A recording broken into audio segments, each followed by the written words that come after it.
Hi, welcome to Surgery Grand Rounds. I'm Kathy Van Leeuwen, Associate Surgeon in Chief, and what I call myself is Queen of the East and the West. It's sort of like a Wizard of Oz thing. So welcome. The CME code is up on the screen. It's going to be displayed several times throughout the talk. So go ahead and use that to claim your credit. And then, John, how do you want questions? They put them in the chat or by email?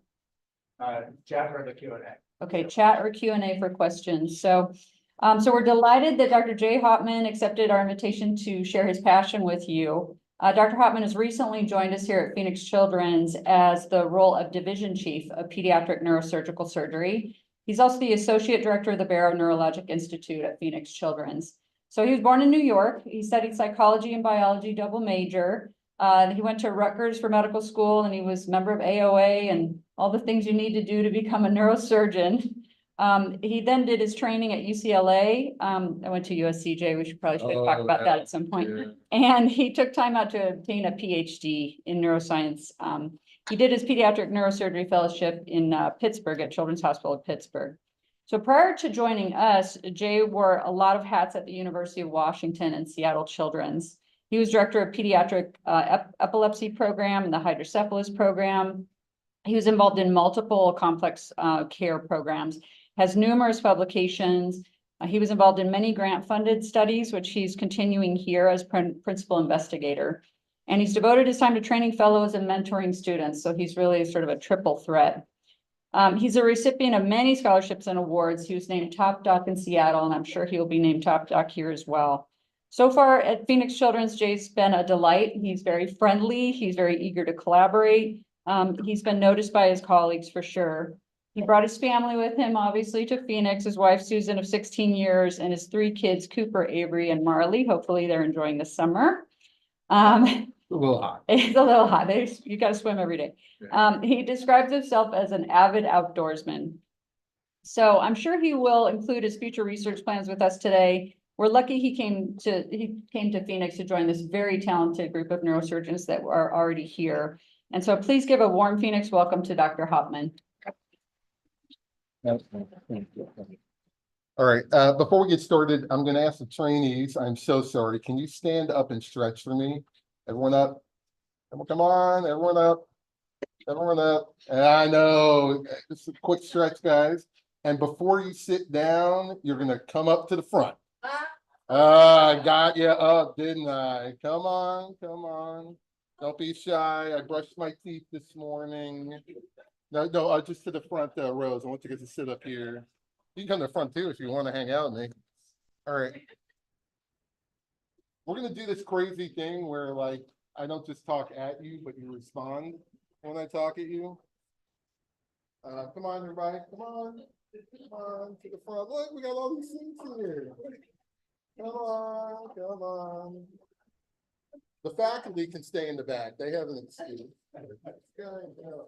Have another couple of years I can ask you to do stuff for me. All right. Oh, are you guys gonna hide in the back there? Come on, I'm a neurosurgeon. I'm not that scary. My kids might not be crazy. Come on, come on, come on. All right. While you are mobilized, I realize that everyone is coming here from a different background, so I'm going to try to keep it pretty high level. You know, pediatric neurosurgery in and of itself is a specialty which essentially just consists of doing the entire breadth and depth of neurosurgery for children. And as you all know, children have different neurological diseases compared to adults. One particular neurological affliction that is both relevant to adults and children is epilepsy. And so for a lot of years, I've actually done epilepsy surgery in both adults and children, but they are very different. Even though it's the same disease, the approaches are very, very different in children and adults for the reasons that I'm going to explain to you, but they're very pragmatic. And so what I'm going to talk to you about today is for the next, I don't know, 55 slides or so, epilepsy surgery in children. And my hope is that I'm going to take you through the entirety of the field so that when you leave here, you really understand why we're doing it. And you'll see the relevance in your own practices, because everyone here has a part to play in finding these children and referring to us, and I'll explain why in a second. And so I have some disclosures. They're not particularly relevant to this one. And this is probably the most important slide that I'm going to show you. There are a lot of things that we do in neurosurgery that are truly interdisciplinary, and this is one. The neurosurgeon cannot identify the child, bring them through the entirety of the pre-surgical pipeline out to the other end, which is hopefully a successful epilepsy operation, without a ton of help, So intuitively, our pediatric neurologists are very, very important in this because they do the majority of the workup, but we have neuropsychologists, we have our surgical staff, our anesthesiologists, our radiologists who are going to help us identify structural lesions on MRI and PET, our rehab doctors who have to take a lot of our kids through the postoperative chronic phase to where they can be as functional as they possibly can be, and then everyone else, our APPs, our EEG techs, our nurses, you guys, everyone in this room who has touched a patient who has had epilepsy surgery. Thank you. These are the objectives for the next 15 minutes or so. We're going to go through these. Interrupt me if you have a question. I have a mild form of adult ADD, so you need to say, hey, Jay, or dude, or that guy, or point at me, or cough really loudly, like a fake cough. I like that one. But you need to interrupt me or I might miss you. Or I'm going to call on you. It's even worse. I mean, who wants to be called on? It's like 7:30 in the morning. All right. So how many of you personally know someone who has epilepsy? So those numbers are probably a little bit greater than the epidemiology of epilepsy itself. It affects between 1% and 3% of the population. It is a major disease. It's got an epidemiology similar to that of things like depression. Having a single seizure does not get you that diagnosis of epilepsy in your medical record. You guys know this. I know our pediatricians know this. How many febrile seizures have you guys seen in your training? Having a single provoked seizure, i.e. a febrile seizure, does not get you the diagnosis of epilepsy. What gets you the diagnosis of epilepsy? 2 unprovoked seizures. Seizures that don't have a reason to have occurred. Reflex seizures don't count. Febrile seizures don't count. Why 2? Why is that the magic number? Because if you've had 2 seizures, the chances of you having more are greater than 60 to 90%. It's actually quite intuitive. That's what gets you from having a seizure to having epilepsy. Does that make sense? 2 unprovoked seizures. Now, that doesn't get you to a neurosurgeon, that gets you to a neurologist. And I'll tell you what, for my pediatricians in the audience, there is a national shortage of pediatric neurologists, a substantial national shortage of pediatric neurologists. What does that mean? It means you guys are the pediatric neurologists for a lot of your patients with epilepsy. They are seeing you with greater frequency than they are seeing an epileptologist. Why? Because of access. You guys are on the front lines. So even though everything I'm about to describe to you may feel or seem esoteric, it is not. And every time you're seeing a child in your clinic who's got 3 anti-seizure medicines in their EMR that you may feel like you're not managing, you are. Because you are seeing them with greater frequency than they are seeing their neurologist. Where a surgeon gets a little more interested in epilepsy is in what we call medically refractory or treatment-resistant epilepsy. It's born out of a very specific definition. Years ago, I've quoted this study for like 20 years, so more than 20 years ago, there was a large study that occurred in Great Britain in which they took every single child who was diagnosed with epilepsy and just followed them. That's all they did. It was a natural history study. And what they found is that when a child is on 2 anti-seizure medicines, 2 anti-seizure, didn't matter which ones they were, could have been the oldest. Does anybody know what the oldest anti-seizure medicine is? Anybody know? It was actually discovered by a namesake of mine, a Hauptmann. not me, not with someone related to me. Hauptman, this particular Hauptman was at the time a resident meaning you lived in the institution where you trained in a sanitarium, in which they were using barbiturates in folks that were labeled as insane. And it turned out some of them had epilepsy, and it also turned out that it worked. And so barbiturates are actually our oldest drug. But it doesn't really matter if it's the oldest anti-seizure medicine or the newest. 2 anti-seizure medicines and you continue to seize, you are refractory. Why? Because if you're on 2 anti-seizure medicines appropriately dosed and tolerated, the chances of a 3rd or a 4th or a 7th or a 10th anti-seizure medicine rendering you seizure-free is less than 5%. There is a 95% chance if you are on 2 anti-seizure medicines, you will continue to seize, and it really doesn't matter what the newest drug the reps are bringing to your office, those cute little pens, cupcakes on the back table, these delicious turkey, bacon, avocado sandwiches for lunch. It really doesn't matter what that anti-seizure medicine is. If the child has a lesion on their MRI, a structural brain lesion that's causing the seizures, a low-grade glioma, a cortical dysplasia, which is a malformation of cortical development, or some other genetic anomaly, the chances are near 0 that they will be seizure-free on medicine alone.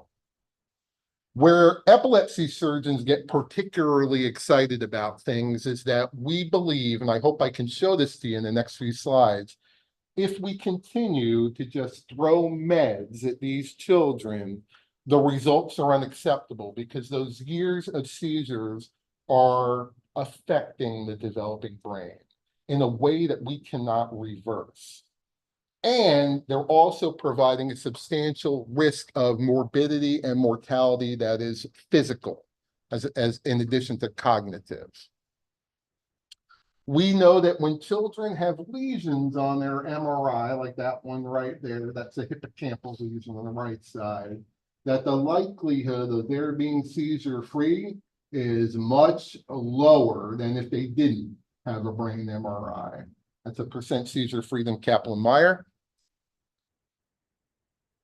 So again, just to hit this nail a little bit harder, the definition of treatment-resistant epilepsy is failure of 2 appropriately dosed and tolerated anti-seizure medicines to achieve seizure freedom. One question we get a lot is, what's seizure freedom? What does that mean to be free of epilepsy?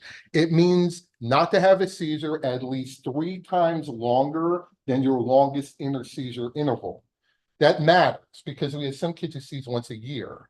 So being seizure-free for a year is not seizure-free. Being seizure-free for 3 years is seizure-free. Does that make sense?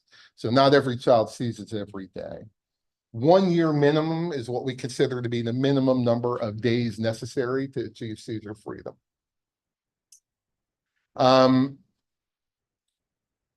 Treatment-resistant epilepsy is a really big problem in pediatrics. So we're going to talk about peds. The incidence of seizures in children new onset's about 4 in 1,000. That's a really high incidence. And over 2 years, about 10% of them will become medically refractory. An additional 8% will continue to become medically refractory over the course of a year or 2 of throwing meds at them.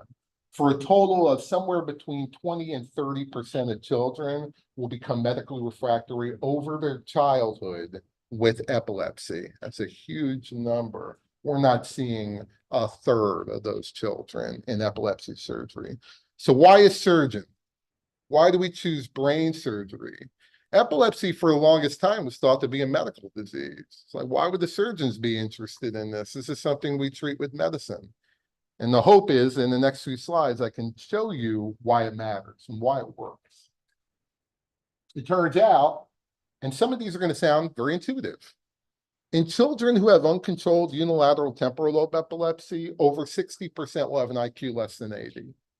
Independent of the reason, epilepsy, intractable epilepsy is an independent risk factor for intellectual disability early in life.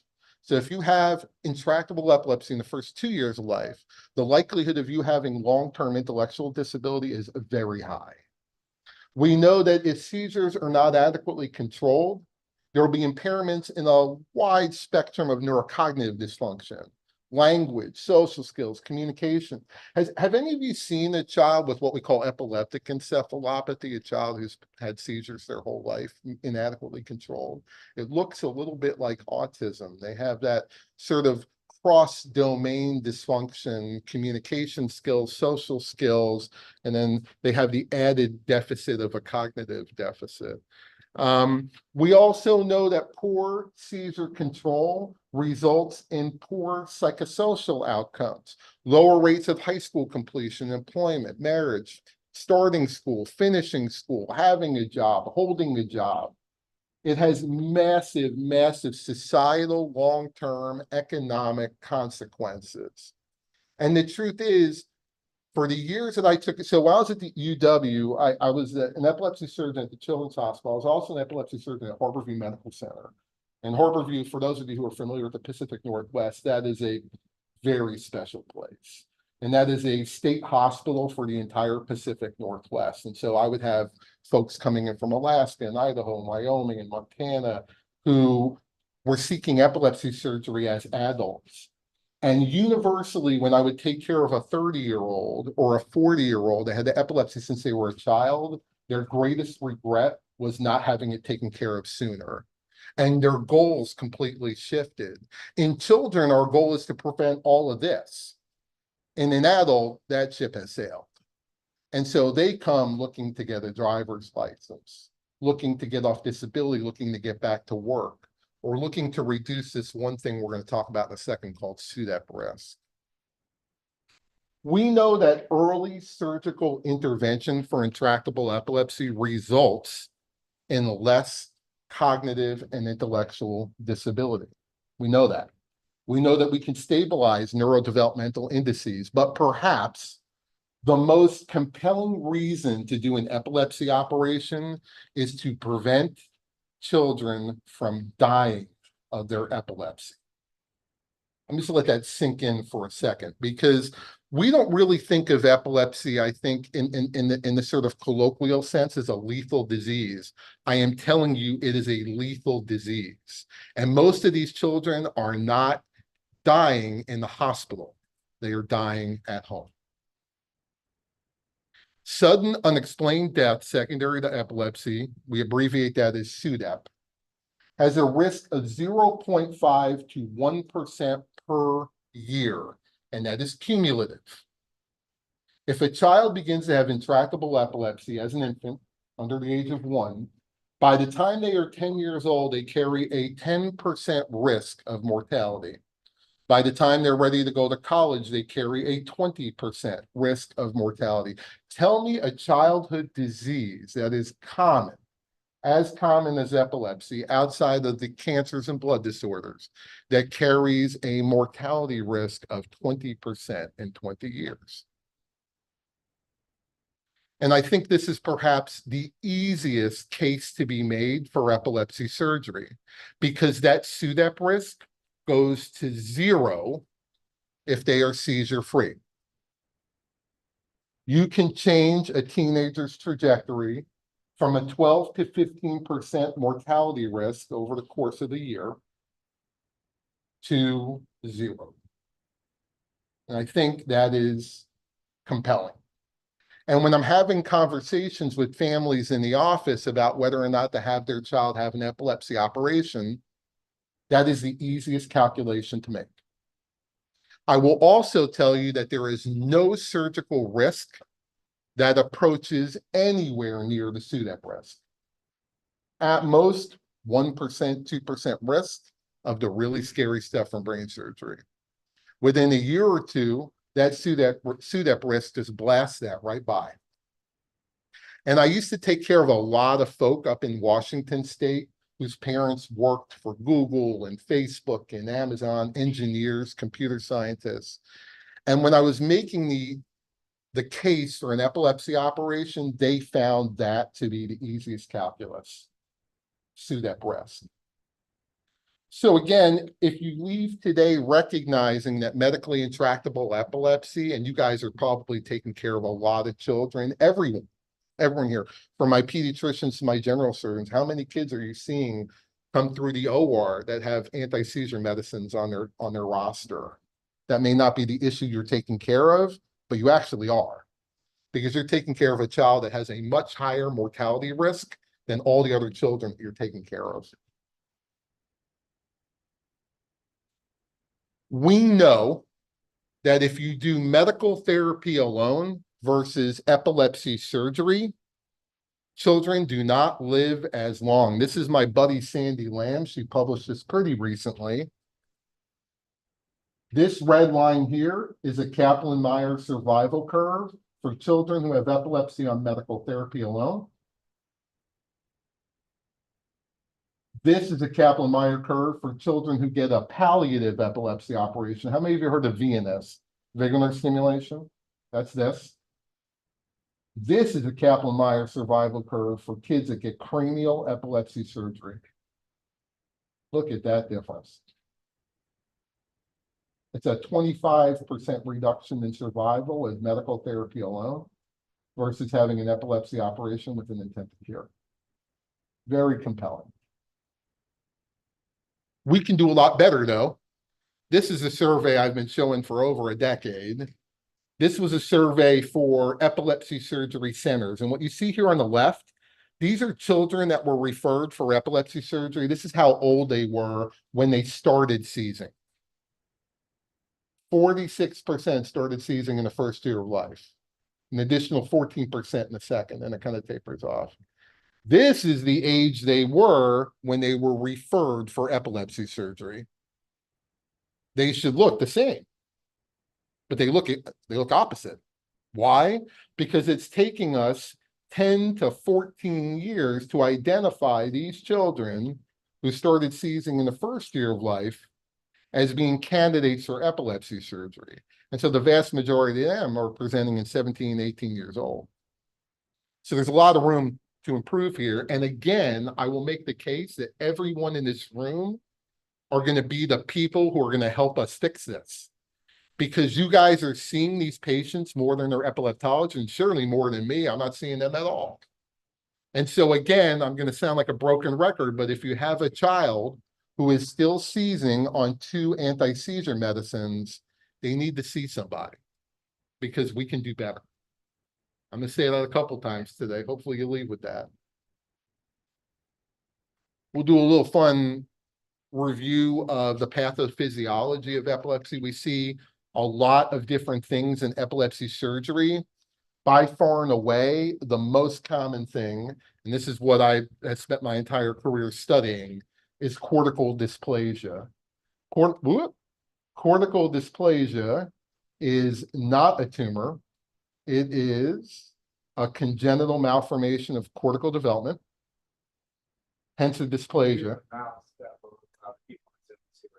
Thank you. Okay. So cortical dysplasia, also known as malformations of cortical development, they're not tumors. They don't grow. Okay. They are essentially a collection of neurons that lost their way during embryological development. They wound up in the wrong spot, they're misoriented, and some of them are stuck in abnormal developmental states. You could think of it almost like a hamartoma, though it's not quite a hamartoma.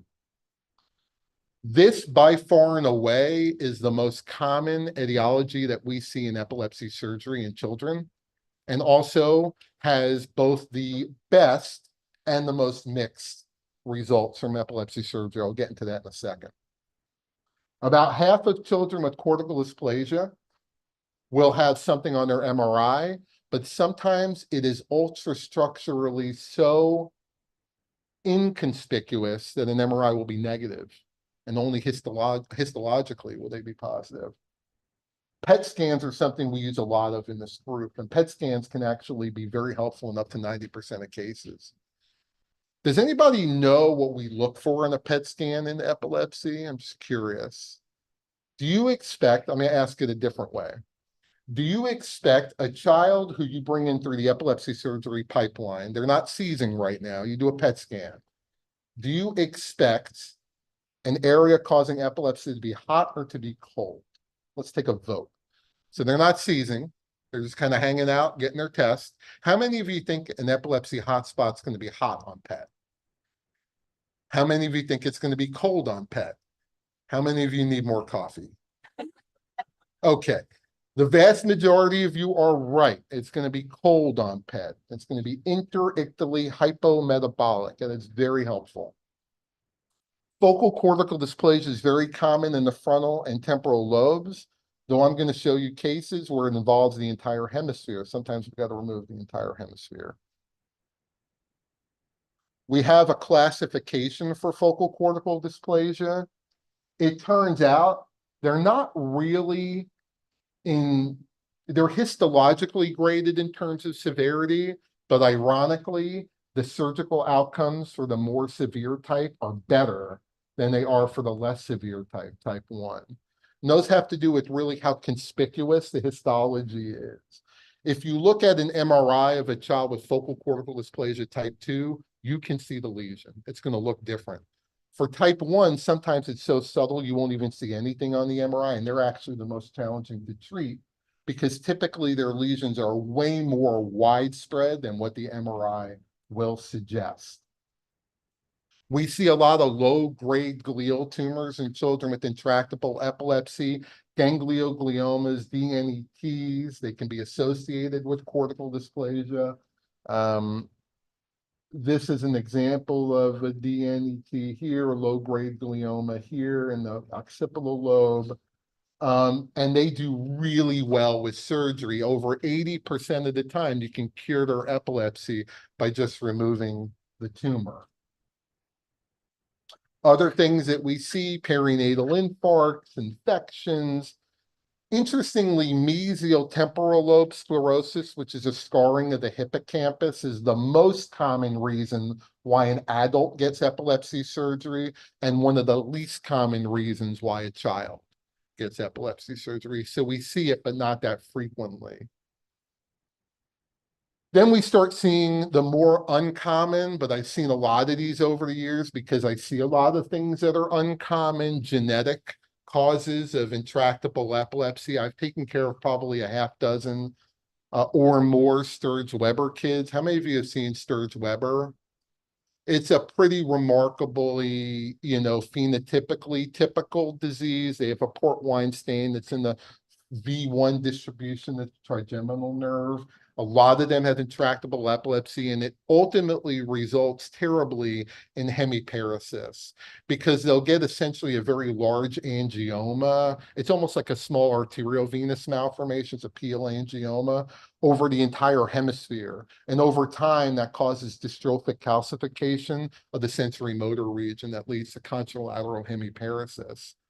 I've done hemisterectomies on these children and very large-scale temporal parietal occipital disconnections, and they do incredibly well. A lot of surgeons get a little nervous about doing it in these kids because you're essentially disconnecting a hemispheric arteriovenous malformation. And so there's some surgical considerations in this that can make people a little worried, but it's a very safe surgery to do. It can be done well with great outcomes. I've seen a lot of tuberous sclerosis in my career. How many of you taken care of kids with TS? I would quiz you on the chromosomes, but I don't want to torture you, so I put them up here. 9 and 16 are the two chromosomes. This is arguably the syndrome of epilepsy we know genetically the most about, yet we still don't understand it. Because the majority of kids with TS are not germline TSC mutations. They're mosaics. And so we have a really hard time understanding both the inheritance of this disease. We understand it is autosomal dominant, but it's not quite that straightforward. And the very mixed phenotype that these kids will have. I'm sure of all the kids with TS you've seen, no two kids are exactly the same. There's an incredible amount of phenotypic heterogeneity there. And we still don't really understand where the epilepsy comes from here. Is it the tuber? Is it the gliotic tissue around the tuber? And having resected a lot of tubers over the course of the last 10 years, I'm not sure I can answer that question for you. We just don't know. One particularly uncommon disease that we'll see once or twice a year in Seattle, I think we'll probably see a similar number here is something called Rasmussen's encephalitis. This is an autoimmune encephalitis that only affects one hemisphere. That one hemisphere starts to shrink over time, and these kids, usually by the time they're teenagers, now have hemiparesis and intractable epilepsy. We'll take these kids, admit them, we'll put them on IgG or steroids. It's all temporizing. Hemispherectomy, which is the most dramatic surgery that we do as epilepsy surgeons, is the only real cure here. And it is dramatic. You'll have kids that are seizing 100 times a day who will be seizure-free after a hemispherectomy. Angus Wilfong, who's my partner in neurology and the chief in neurology here, is a world expert in hypothalamic hamartomas. How many of you have heard of hypothalamic hamartomas? Does anybody know what, there's something very unique about the seizures that kids with HHs get. Does anybody know what it is? What kind of seizure they get? I can tell you what it's called. It's called a gelastic seizure. Does anybody know what a gelastic seizure looks like? It's unforgettable if you've ever seen it. Did I put it up there? I did. Have you seen one before though? Has anybody seen one? You have. Tell me, describe it to me. What's so unique about it?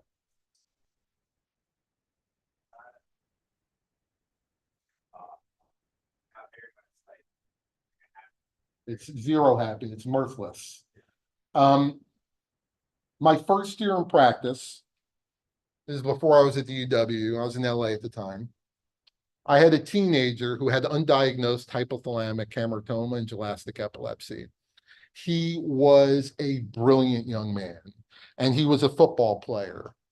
And he described to me that he was able to suppress the gelastic seizures by kind of hiccuping. And so the laughter was he would kind of, and then he would suppress the gelastic seizure. He did that for 15 years. Kids with gelastic epilepsy, when you watch them laugh, it is the most unusual laugh you will ever see in your life because it's laughter without joy.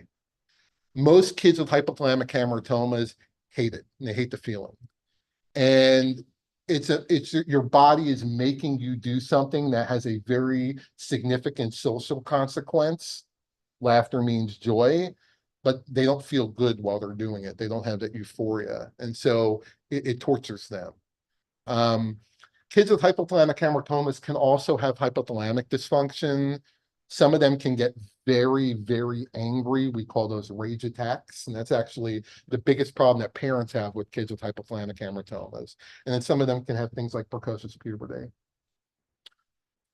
Angus and with Angus, we do a lot of laser ablations for these kids. This is a dramatically improved operation. It used to be you did this open surgery to go down to the center of the brain and resect these lesions, and you can see it's a very far reach from up here.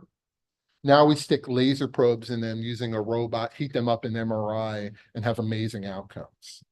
And they go home the next day. It's a dramatically different operation it used to be.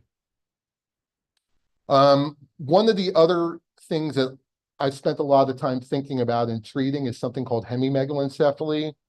That is the most severe form of cortical dysplasia in which the entire hemisphere is one giant cortical dysplasia malformation. And those kids require hemispherectomy for seizure control. Getting back to it's a team sport. When a child is diagnosed with intractable epilepsy, they're referred to a comprehensive epilepsy surgery program like the one we have here. There we enter what's called the pipeline. And the pipeline is a battery of tests that need to occur in all children who have medically intractable epilepsy to determine A, are they a surgical candidate? And B, what is the right type of surgery for them? It consists of doing scalp EEG, sometimes even invasive brain recordings, a bunch of MRIs, including structural and functional, and then a neuropsychological evaluation so that we can understand where are there areas of neurocognitive deficit, because we want to protect and improve those areas.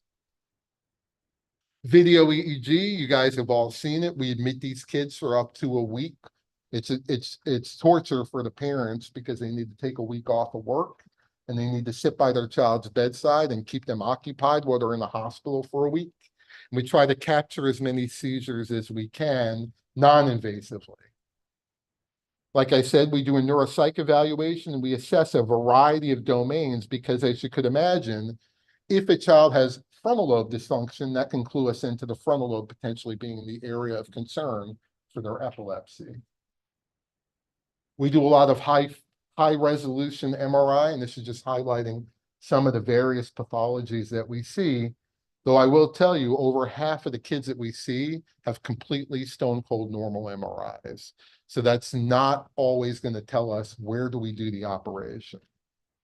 We do PET scans. We talked about how sometimes if you do a PET scan while a child is seizing, the area will be hot. But if you do it in between seizures, it's interictally colder than the opposite side. This is just an example of an area on MRI that looks pretty normal, but on PET scan does not. And that can help us clue into where we want to resect. SPECT scan is where you inject a radionuclide in a child as they're having a seizure, and it can light up the ictal area.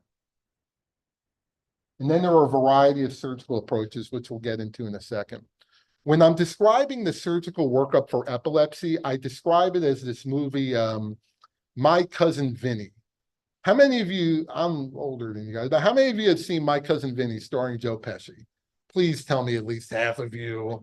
Come on, man, it's not that old. Oh my God. I show my kids like Star Wars and they hate it. They're like, it's old. I don't, you know, the special effects are terrible. And they like the new Star Wars with Jar Jar Binks, which is terrible. That's a terrible Star Wars, you know? Yeah, anyway, yeah, the only Han Solo is 70s Harrison Ford Han Solo. That's it. Or 80s Harrison Ford Han Solo. Not 90s and 2000s Harrison Ford Han Solo.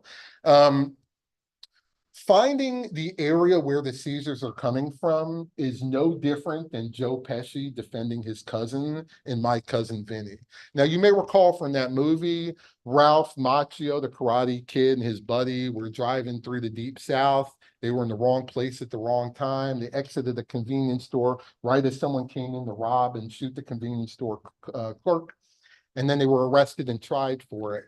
And in order for Joe Pesci ultimately to exonerate them, he presented a whole host of circumstantial evidence.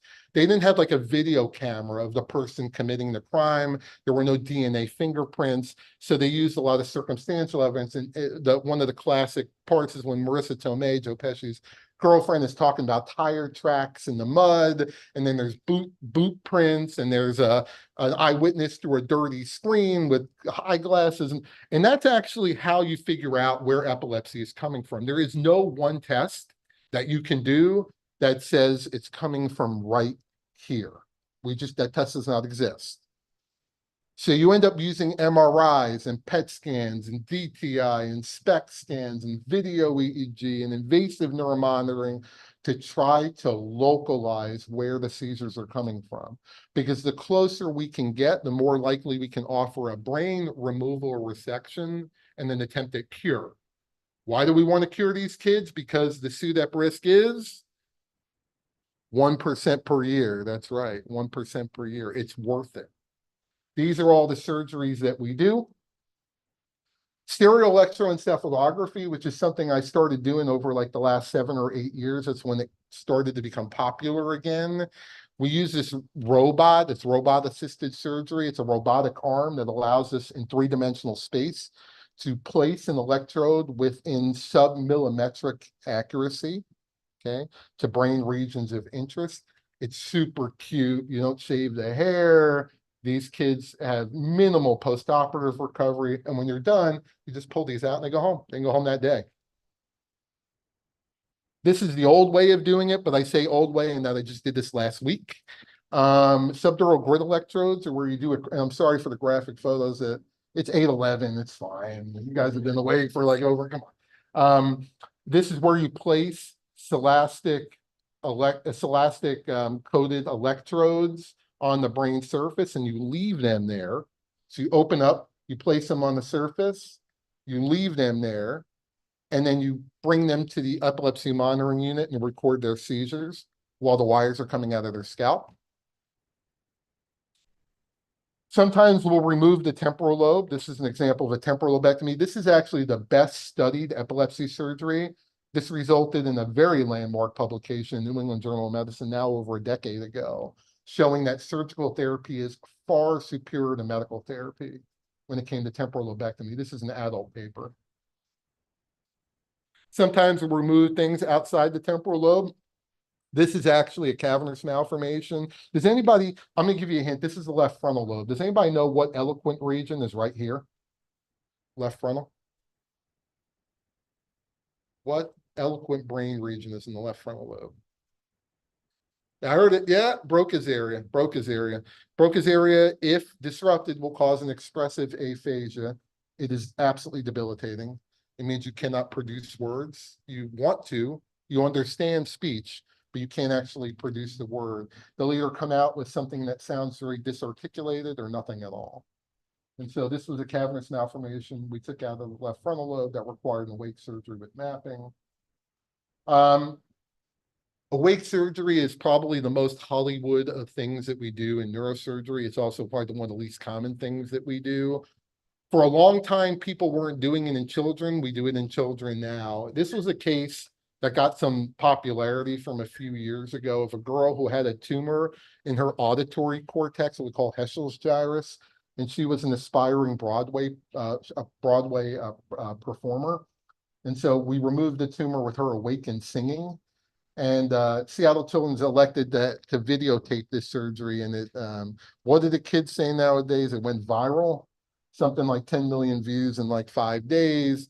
And a story I can tell someone tell you guys at a later time of the Today Show and Rockefeller Center. But that's a very dramatic surgery that we do. Laser surgery is the thing that probably is the newest addition to the armamentarium. What we do is we place a laser cannula in a deep brain region. We bring these kids to MRI, and then using essentially what is a calculation on a phase contrast MRI, we are able to heat up in real time brain structures and ablate them. And when you're done, you pull out the probe and they go home in a day or two. No shaving of the hair, no big craniotomy, no blood, minimal blood loss, 5 cc's of blood loss. It's a very cute surgery, and it's very effective. This is an example of a hippocampal ablation. This is an example of a hypothalamic hamartoma, like the one I was describing to you earlier, in a child with gelastic epilepsy. I took these from a few years ago. The most dramatic surgery by far that we do is hemispherectomy. How many of you have heard of hemispherectomy for epilepsy? So probably about a dozen a year. I was doing, I probably will continue to do here. The indications are catastrophic hemispheric epilepsy. There are a lot of ways of doing it. It's a big operation. It takes me about 6 or 7 hours to do. And I would argue, though my partners may disagree, that it's the most technical surgery that we do in neurosurgery. It used to be that we physically remove the entire hemisphere. Now we do something called a functional hemispherectomy, which is essentially where you disconnect the 6 major white matter tracts that connect one hemisphere to the other into the brain stem. The corona radiata, the insula, the mesiotemporal structures, the corpus callosum, the basofrontal lobe and things. And happy to talk more about that if you have questions. But again, it requires smaller amount of brain resection, but a lot of technical manipulation of anatomic structures. You kind of have to know where they are. Corpus callosotomy has been around for a very long time, since the 50s. We still do it. We used to do it open through an interhemispheric approach. Now we do it with the laser. We can do a really nice job with the laser. This is what the laser looks like. You stick it in the corpus callosum, you ablate it. It works really well for a form of seizures called the drop attack. For those of you who've never seen a drop attack, like a gelastic seizure, it's a very dramatic seizure. It's instantaneous, catastrophic loss of all tone in your body. So imagine what that causes. So you're standing and you all of a sudden lose all tone. What do you think is going to happen?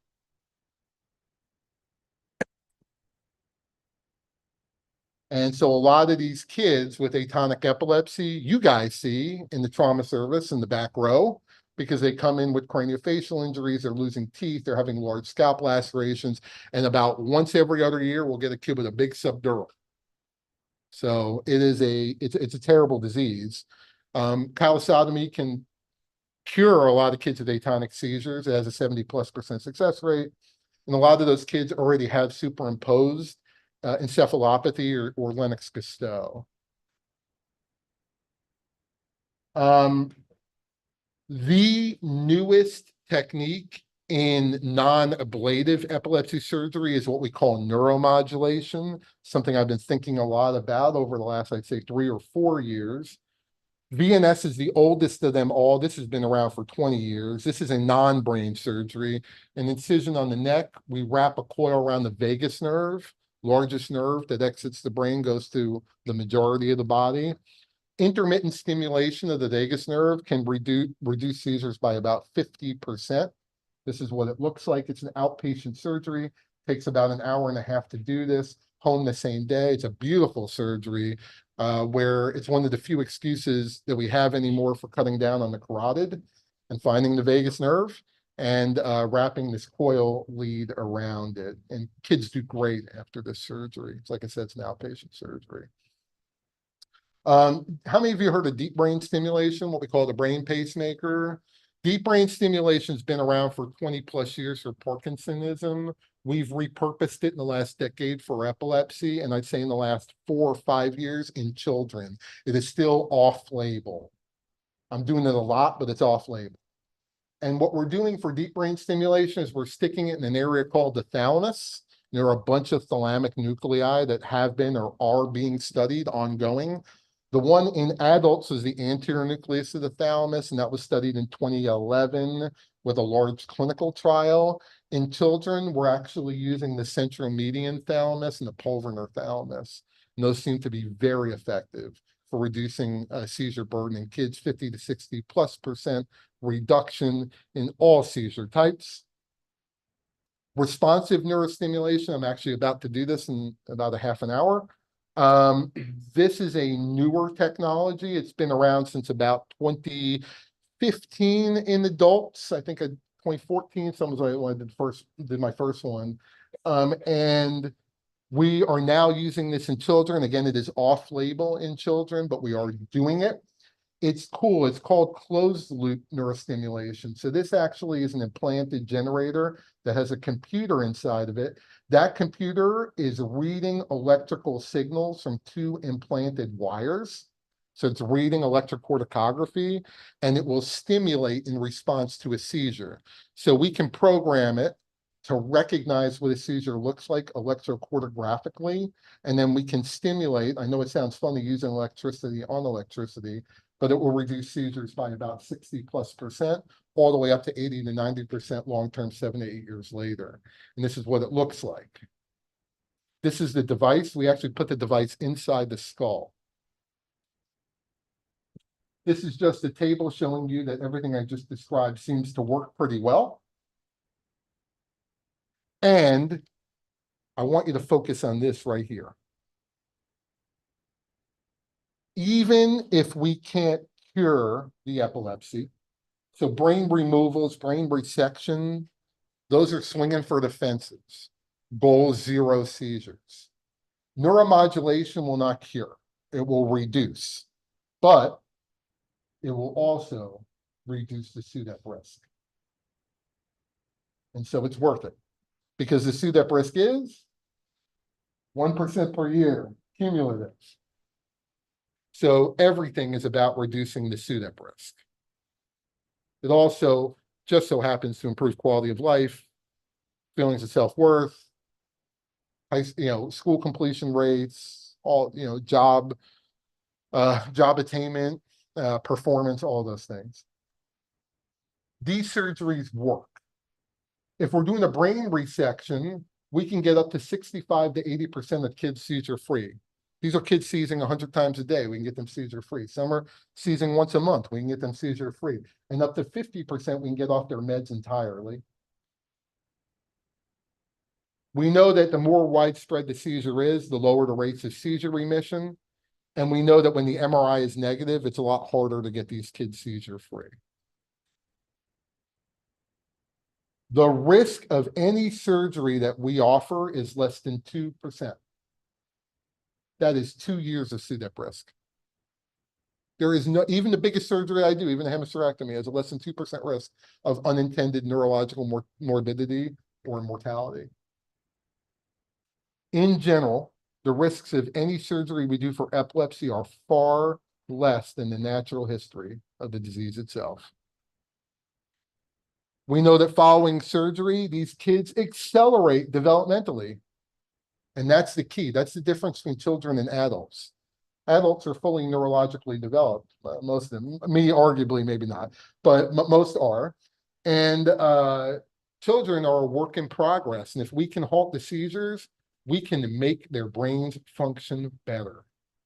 We can help improve their activities of daily living, reduce levels of caregiver assistance, improve behavior, attention, IQ, school performance, social adaptation.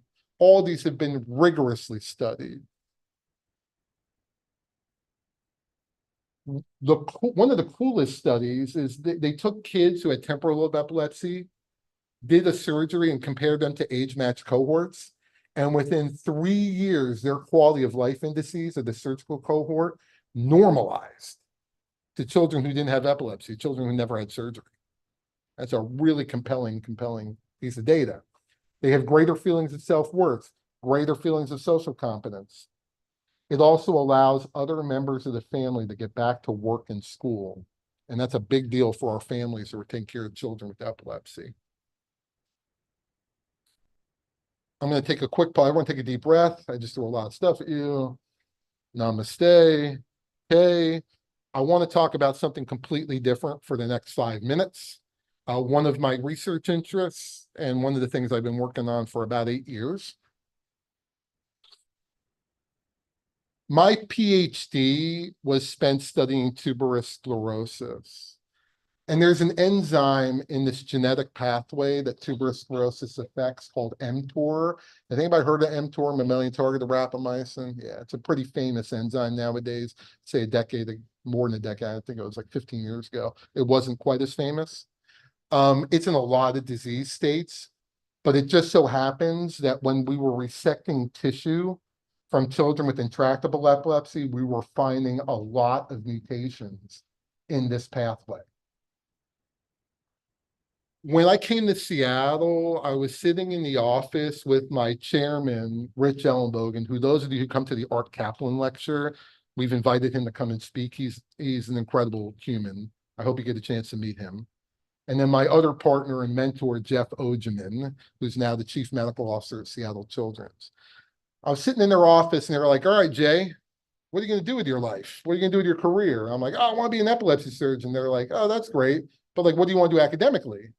And I was like, oh, I was thinking, I'll just continue working on patient-oriented outcomes and biomarkers of disease.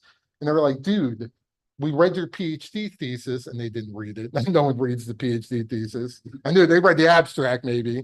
You studied mTOR. Why don't you just try doing this in patients? Now, as a PhD, I was like, well, that's insane. Like, you don't just take something in the lab and start doing it to patients. There's a lot of stuff that happens in between. And they're like, yeah, we know. But why don't you just try to figure that out? And my head exploded because I never thought about what real bench to bedside would look like in my career. Because I always thought that chasm between what you do in the lab and what you do at the bedside is just so great. Very few scientists bridge that gap. They usually stay on one side or the other.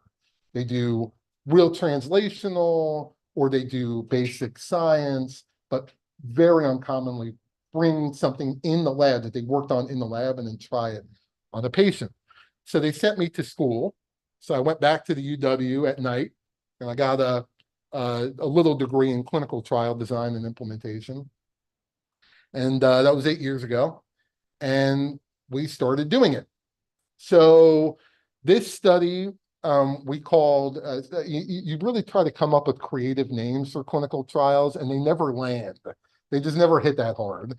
This one was called RACER, and it was trying an mTOR inhibitor. This was a proprietary one designed by a company, but you guys have all heard of mTOR inhibitors. How many of you have heard of rapamycin? It's been around forever. It was used in transplantation. It was originally indicated for renal cell carcinoma, believe it or not, but it's a chemotherapy. Another famous one is everolimus, which is used in tuberous sclerosis. Anyway, so we took kids that failed epilepsy surgery. These were the hardest children to treat. They had terrible epilepsy. They went through epilepsy surgery. It was unsuccessful. They're still seizing. They are literally at the end of their rope. There are no options for them. So we took these kids and we enrolled them in a phase 1 clinical trial in which we did a dose escalation paradigm, trying this mTOR inhibitor. And the FDA only allowed me to do it for a month because they were like, you want to do what? That's kind of crazy. It's a chemotherapy. You want to use it in kids with epilepsy? I don't know. You can do it for a month. And I draw your attention to these two kids right here. P04 is a child that we later found out had a mutation, a constitutional mutation in AKT, which is upstream of mTOR. She was having approximately 100 seizures a day. She had had a hemispherectomy and failed it. She had a hemispherectomy and failed it because her AKT mutation was in the good hemisphere too. And that was not known at the time of her initial surgery. And she went from having 100 seizures a day to 0 on drug. Then they started to come back. Her data and the data of a couple other patients like P05 was so compelling that I petitioned the FDA to let me open an open label. And P05 and P06 have been on drug now for 5 years, maybe. And P06 also went from having close to 50 to 100 seizures a day. This child has been seizure-free on drug. This is a child that failed everything: epilepsy surgery, neuromodulation, you name it. So there's something here. And this is what we're working on, we'll continue to work on. And this is actually what I would posit to be the future of treating epilepsy, is molecular targeting, because it turns out greater than 50 to 70% of kids who undergo epilepsy surgery have a mutation. It's usually a mosaic mutation. Very, very hard to detect. We actually have to pick it up from the brain tissue itself. So I think that this is the future. And I condensed like 8 years of work into 2 slides, so forgive me. So I'll stop there because I got like 2 minutes or 3. You guys want to ask any questions? And then here's the CME code. And I'm happy to field any curiosity from you guys.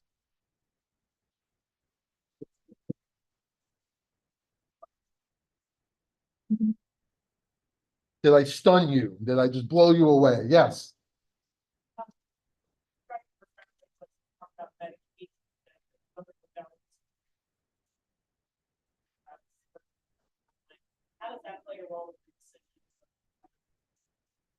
If a child has failed 2 anti-seizure medicines, the likelihood of anything other than surgery providing meaningful benefit is less than 5%. So anyone who is literally just on 2 anti-seizure medicines, appropriately dosed and tolerated, their prognosis from an epilepsy standpoint is far worse without surgery than it is with. And so that's where you flip the switch and ideally identify those patients. But like I was showing, I can't bring it all the way back, but we still have a huge gap in identifying those patients and bringing the surgery. We're only scratching the surface.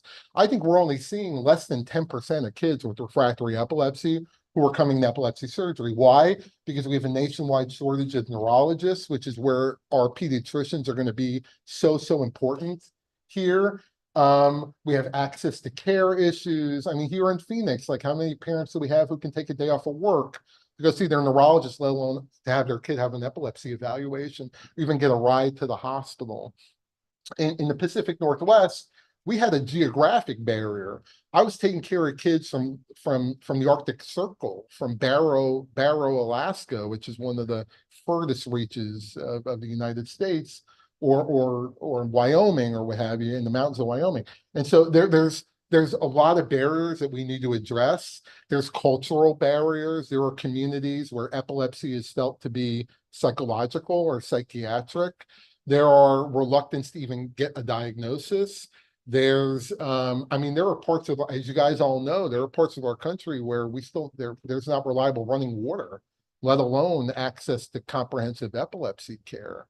You know, we spent a lot of time working with our colleagues living on the Native American reservations because we just want to get those kids to be seen in the hospital. And it was a tremendous, tremendous lift to do that, to the point where we wanted to bring it to them. And so there's just a lot of work that needs to be done here. Yeah. What are the sensory motor and personality postoperative ramifications of this, right? So I'm going to describe it to you, but next hemisterectomy I want you to come and see the patient, because it's the only way you're going to believe what I'm about to tell you.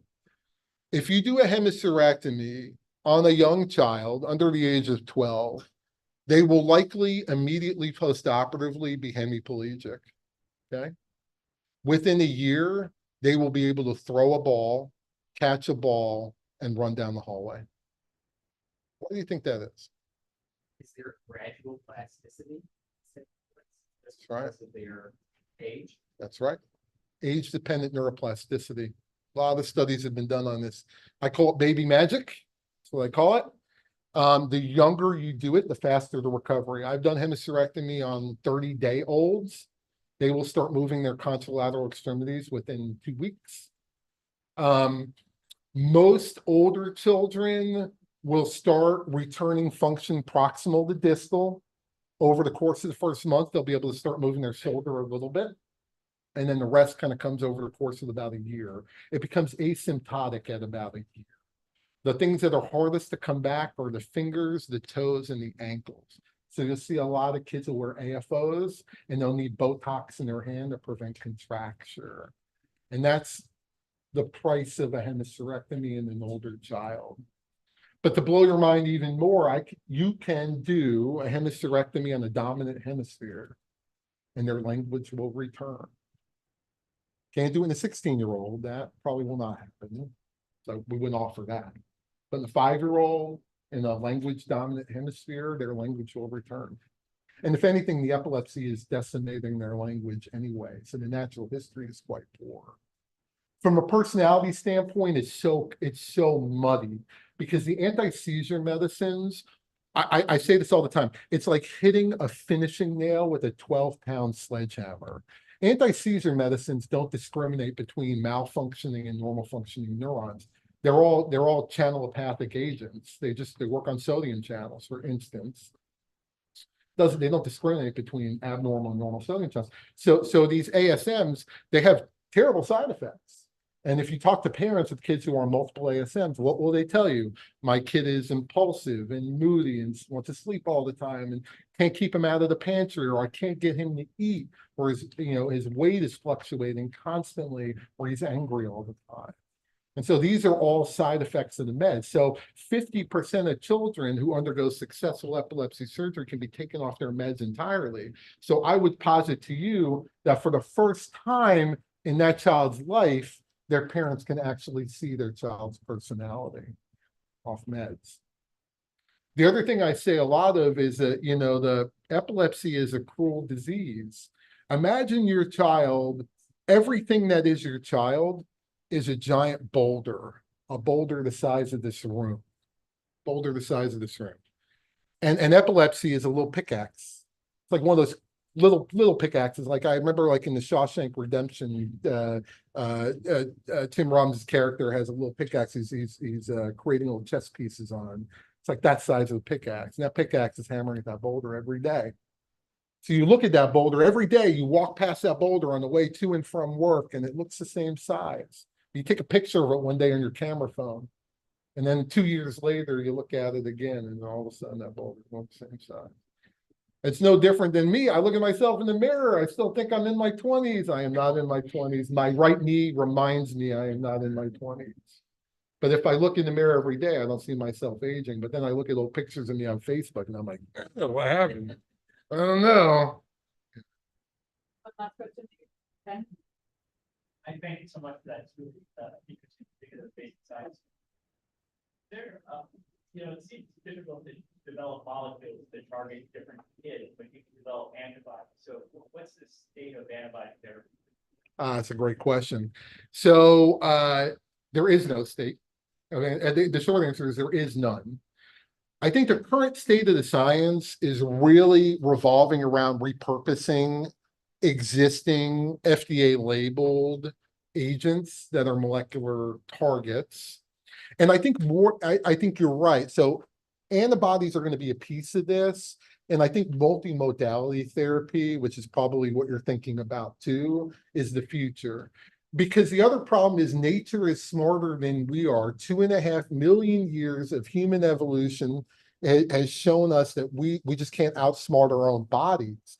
And so, for instance, in mTOR, if you take an mTOR inhibitor and you crush mTOR complex 1, which is one of the downstream protein complexes, there's a responsive upregulation of mTOR complex 2, plus probably about 3 or 4 or 5 upstream positive and negative feedback loops that we're just reinforcing.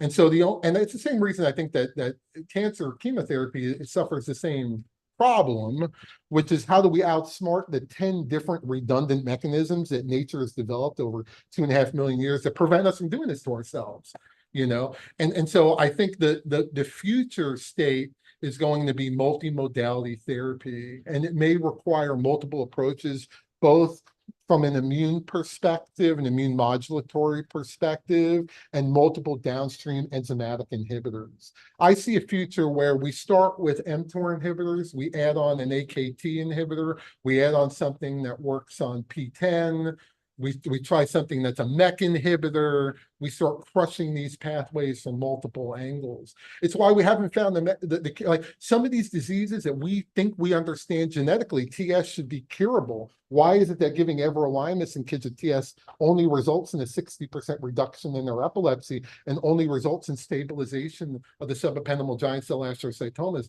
It just doesn't make any sense. We're giving an mTOR inhibitor in a disease where we know the gene that's affected, we know exactly what it does. Or NF. We have MEK inhibitors for NF. You guys would see that's dramatic. That's completely changed my career. It used to be like early on when I started in neurosurgery, we were taking out all these schwannomas. Now we're giving them all, selumetinib. And yet we're still not curing them. We're still not taking those tumors away completely. And so there's just, I think to your point, there's more to it. Okay, yeah.